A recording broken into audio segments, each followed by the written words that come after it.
కస్టమర్లను అయోమయానికి గురి చేస్తున్నాయి. బంగారం ధరలు భారీగా పడిపోతున్నాయి. నిన్న రాత్రి నుంచి ఇప్పటికే 1000 రూపాయలు తగ్గింది పసిడి ధర. ఏప్రిల్ 21వ తేదీన చరిత్రలోనే తొలిసారిగా 1,00,000 మార్కును టచ్ చేసిన బంగారం ధర ఆ మరుసటి రోజే మళ్లీ 3000 పెరిగి 1,03,000కు చేరిన 24 క్యారెట్ల తులం బంగారం ధర చేరింది. గత కొన్ని రోజులుగా మళ్లీ తగ్గుముఖం పడుతోంది. ప్రస్తుతం 24 క్యారెట్ల తులం బంగారం ధర 96,710 రూపాయలుగా ఉంది. ఇక 22 క్యారెట్ల తులం బంగారం ధర 88,560 రూపాయలుగా ఉంది.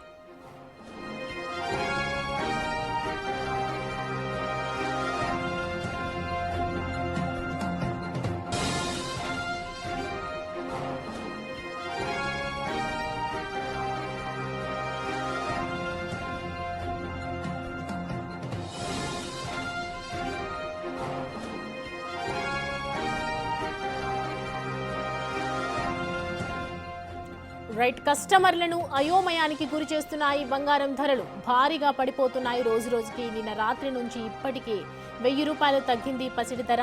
ఏప్రిల్ 21వ తేదీన చరిత్రలోనే తొలిసారిగా 1,00,000 మార్కును టచ్ చేసినటువంటి ధర ఆ మరుసటి రోజే మళ్ళీ 3000 పెరిగింది, 1,03,000కు చేరింది. 24 క్యారెట్ల తులం బంగారం ధర 3000కు ఒక్కసారిగా చేరడంతో అందరూ అవాక్కయ్యారు. గత కొన్ని రోజులుగా మళ్లీ తగ్గుముఖం పడుతోంది. ప్రస్తుతం 24 క్యారెట్ల తులం బంగారం ధర 96,710 రూపాయలుగా ఉంది. ఇక 22 క్యారెట్ల తులం బంగారం ధర 88,560 రూపాయలుగా కొనసాగుతుంది.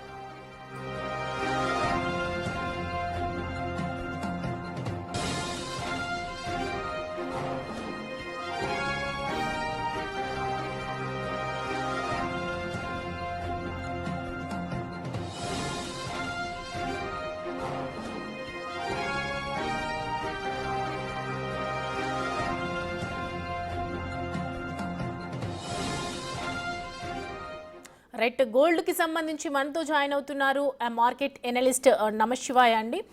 నమశివాయ గారు, నమస్తే అండి. నమస్తే అమ్మ.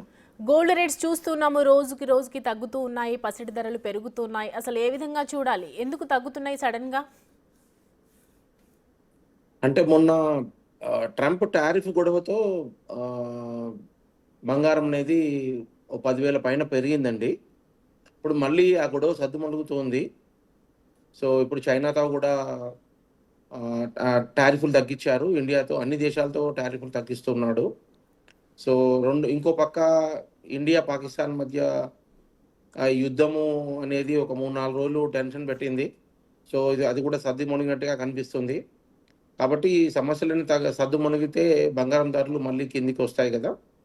సో అదే జరుగుతూ ఉందండి. మేబీ ప్రస్తుతానికి ఇప్పుడు 1,03,000 టాప్ రీచ్ అయిందండి ప్యూర్ గోల్డ్. మేబీ 90,000 దరిదాపులకి రావాల్సి ఉంది. So let's wait and see అండి. బంగారం అయితే కొద్దిగా కరెక్ట్ అవడానికి అవకాశాలు ఎక్కువ కనబడుతున్నాయి. ఇక నుండి కూడా కనీసం ఒక 5-6% ఆర్ ఈవెన్ లిటిల్ మోర్ కూడా అవకాశం ఉంది. సో ప్రస్తుతానికి అయితే 90,000 దరిదాపుల్లో వచ్చే అవకాశాలు ఎక్కువ కనబడుతున్నాయి. అయితే ఇంకా పడిపోయే అవకాశాలు ఉన్నాయా అండి? అంటే యుద్ధ వాతావరణం నడుస్తున్నటువంటి నేపథ్యంలో ఆర్థిక నిపుణులు ఏం చెప్తున్నారు? అదే అమ్మా, ఇప్పుడు అంటే ఏవైతే ఇబ్బందులు సృష్టించబడ్డాయో అవన్నీ ఇప్పుడు సద్దుమణుగుతున్నాయి. కాబట్టి మళ్ళీ బంగారం ధరలు పైనుండి మళ్ళీ తగ్గుతూ ఉన్నాయి. సో 1,03,000 నుండి 90,000 దాకా వచ్చే అవకాశాలు ఉన్నాయి. ఇప్పుడు 96,000 చిల్లర ఉంది కదా. సో ఇంకొక 6-7% కరెక్ట్ అయ్యే అవకాశం ఉంది. సో 90,000 దరిదాపుల్లో వచ్చాక నిలబడుతుందా లేదా ప్రైస్ అనేది చూడాలి. ప్లస్ రెండోది, ఎప్పుడైతే ఒక సంవత్సరంలో 50% దాకా పెరిగినప్పుడు కొద్దిగా కరెక్షన్ కూడా, కన్సాలిడేషన్ కూడా కావాలి. మైనర్ కనెక్షన్ అండ్ కన్సాలిడేషన్ అవ్వాలి. సో అది కన్సాలిడేషన్లో ఉందని మనం చెప్పొచ్చు ప్రస్తుతానికి. సో కొన్నాళ్ళు అటు ఇటు ఉండొచ్చు. మేబీ 90,000 to 1,00,000 మధ్యలో కదలాడొచ్చేమో అని అనుకుంటున్నాము. కాబట్టి బంగారం అయితే కొనాల్సిన అవసరం లేదు, తొందరపడాల్సిన అవసరం లేదు. మన లక్షలో ఉన్నప్పుడు కూడా మనం గట్టిగా చెప్పాము, కొనొద్దండి, దూరంగా ఉండండి, 90,000 దరిదాపులో వస్తే కొనడానికి ఆలోచిద్దామని చెప్పాము. సో అలానే జరుగుతున్నట్టుగా కనబడుతుందండి. బట్ బంగారం కన్నా కూడా వెండి బెటర్ అండి. వెండి బెటర్గా కనబడుతుంది. వెండి స్ట్రాంగ్గా నిలబడింది. సో ఈ కరెక్షన్లో చూసి కావాలంటే బంగారం బదులు వెండి చూడడం బెటర్ అని మనం సజెస్ట్ చేస్తున్నాం అండి. అయితే నమశివాయ్ గారు ఇప్పుడైతే ఏదైతే ఉందో ఇన్వెస్ట్మెంట్ అనేది చాలా ఎక్కువగా చేస్తున్నారు. ఇప్పుడు పెళ్లిళ్ళ సీజన్ కావడంతో ఎక్కువ మంది బంగారం కొనుగోలు చేస్తూ ఉన్నారు కదా. సో ఇప్పుడు మీరు ఏం చెప్తారంటే కొద్ది రోజుల తగ్గిపోతున్నటువంటి నేపథ్యంలో ఇప్పుడే కొని పెట్టుకోవచ్చా? కొనే వాళ్ళకి ఏం చెప్తారు? కొనేవాళ్ళు వెయిట్ చేయడం బెటర్ అమ్మా. ఓకే. 90,000 దరిదాపులోకి రావచ్చు. మనం రూపీ టర్మ్‌లో చూస్తే 87,000-90,000 మధ్యలో అప్పుడు కొంచెం కన్సాలిడేట్ అయ్యి అది 90 దాటాకనే స్పీడ్‌గా ఊపందుకుంది ప్రైస్. కాబట్టి మెల్ల అదే బ్యాండ్‌లోనే మళ్ళీ కొద్దిగా సపోర్ట్ వస్తుందండి. గట్టి సపోర్ట్ వచ్చే అవకాశాలున్నాయి. కాబట్టి 90,000 దరిదాపుల్లో మనము కొనడానికి ఆలోచించొచ్చండి. టైం చాలా ఉన్నవాళ్ళు 90,000 దరిదాపుల్లో ఎలా బిహేవ్ చేస్తారో చూసి, అప్పుడున్న పరిస్థితుల ప్రకారం ఇంకా కూల్ అవుతూ ఈ సంవత్సరాన్ని ఇంకా ఇంకా సద్దుమణిగి అని రియల్ అయ్యి, ఈ టారిఫ్ గొడవలన్నీ సద్దుమణిగి తర్వాత ఈ అగ్రీమెంట్లు అన్ని దేశాలతో అగ్రీమెంట్లు అయ్యి ముఖ్యమైన దేశాలు అట్లీస్ట్ ఇండియా, చైనా ముఖ్యమైన దేశాలతో అగ్రీమెంట్లు అయ్యి సజావుగా కనబడితే మళ్ళీ అప్పుడు ఒకసారి మళ్ళీ ఆలోచించి రివ్యూ చేయాల్సిన అవసరం ఉంది. సో ప్రస్తుతానికైతే 90,000 అనేది సపోర్ట్ ఇచ్చే అవకాశాలు ఎక్కువ కనపడుతున్నాయి. కాబట్టి షార్ట్ టర్మ్‌లో నెల 2 నెలల్లో పెళ్ళిళ్ళు ఉన్నాయంటే 90,000 దరిదాపుల్లో కొనుక్కోండి.